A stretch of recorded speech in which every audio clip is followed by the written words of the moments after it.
શહેર સ્થિત બિયારણની કંપની જેણે ભારતમાં સૌપ્રથમવાર બ્રાન્ડ એમ્બેસેડર તરીકે ખેડૂતની પસંદગી કરી। બનાસકાંઠાના ડીસા તાલુકાના રાણપુર ગામના એક ખેડૂત જેઓ ઓછી જમીન હોવાના નાતે શાકભાજીના ઉત્પાદન તરફ દોટ મૂકી અને ઓછા રોકાણે જમીન વધુ આવક કઈ રીતે મેળવી શકાય એ હેતુથી તેમણે ચોળીનું વાવેતર કરવાનું વિચાર્યું। તેમણે માતૃ સીડ્સ કંપનીની મધુ જાતની ચોળીનું વાવેતર કર્યું।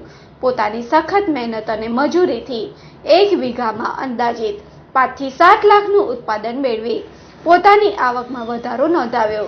ખેડૂતના જણાવ્યા પ્રમાણે તેમણે પાલનપુરની માતૃ સીડ્સ કંપનીનું મધુજાત નામની ચોળીનું બિયારણ લાવી વાવેતર કરવામાં આવ્યું હતું, જેમાંથી તેમને સારો એવો ફાયદો દેખાતા તેમણે લગાતાર 2-3 વર્ષ આ જ બિયારણનું વાવેતર કરી આવકમાં વર્ષે ને વર્ષે વધારો જોવા મળતા રાણપુર ગામની આજુબાજુમાં કન્વરજી વાઘણિયાના નામથી આ મધુ જાતિની ચોળીનું બિયારણ પ્રખ્યાત થયું।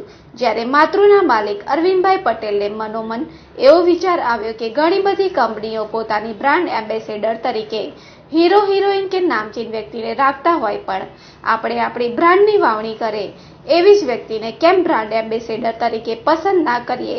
આવા વિચાર બાદ તેમણે પોતાની બ્રાન્ડ મધુ ચોળી બિયારણના પેકેજિંગ ઉપર કન્વરજી વાઘણિયા નામના ખેડૂતનો ફોટો છાપી અને આ ખેડૂતને બ્રાન્ડ એમ્બેસેડર તરીકે પસંદ કરવામાં આવ્યા।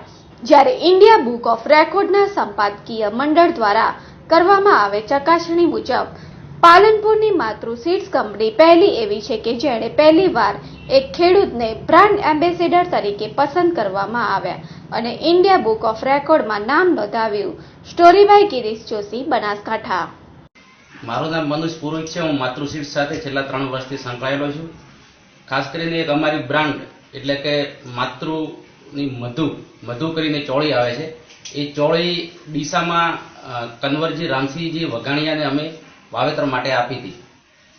એટલે કે ત્યાં એક કોઈ ડીલર જોડેથી ડીસામાંથી પોતે લઈ ગયા હતા અને એમને ચોળીનું સારું ઉત્પાદન મળ્યું અને એના પછીથી જે પણ બીજા ખેડૂતો એમને અનુસરી અને કન્વરજી પાસેથી રાય લઈ અને એ કન્વરજી કઈ ચોળી વાવે છે એ ચોળી મારે વાવવી છે, કન્વરજી વાળી ચોળી આપો એવી ડિમાન્ડ કરતા કન્વરજી સાથે અમારે વાતચીત થઈ।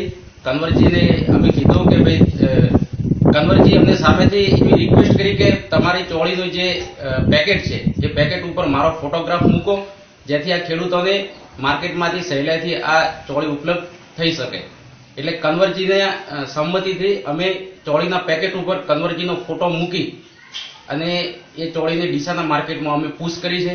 અત્યારે બધા ખેડૂતો વાવેતર કરે છે, ખેડૂતો એ ચોળીથી બહુ ખુશ છે અને સાથે સાથે એક અમારી માતૃ સીડ્સ એવી પહેલી કંપની બની કે એક ખેડૂતને બ્રાન્ડ એમ્બેસેડર તરીકે પ્રમોટ કર્યો અને ત્યાં પૂનાથી કોઈ ઓબ્ઝર્વેશન માટે ટીમ આવી હતી, એમને પણ કન્વરજી સાથે કન્વર્ઝેશન કર્યું અને પછી અમારી માતૃ સીડ્સનું બુક ઓફ રેકોર્ડમાં નામ નોંધાયું છે।